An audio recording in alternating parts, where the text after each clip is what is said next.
علامہ انور شاہ کشمیری نے زندگی بھر دارالعلوم دیوبند کے اندر پڑھایا، دارالعلوم میں آپ نے زندگی بھر پڑھایا. تو طلبہ تو مست قسم کے لوگ ہوتے ہیں. طلبہ نے ایک دن کہا کہ شاہ صاحب یہ ابدال کیا ہوتے ہیں؟ ابدال. فرمایا چھوڑو. کہا کہ نہیں ہمیں سمجھا دو.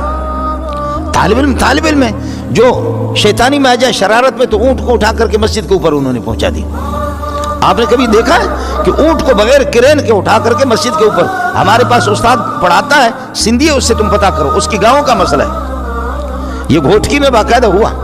گھوٹکی یہاں سے سکر سے آگے گھوٹکی ہے. لوگ جا کر کے سو گئے. طلبہ نے ظالم کے بچوں نے رسیاں ڈال کر کے اونٹ کو کچھ اوپر گئے، کھینچ کر کے اونٹ کو مسجد کے اوپر لے گئے. اس سے بڑھ کر کے طالب علم نبی کے لاڈلے ہوتے، قرآن حدیث پڑھتے، وہ محمد رسول اللہ کے مہمان ہیں، لاڈلے ہوتے.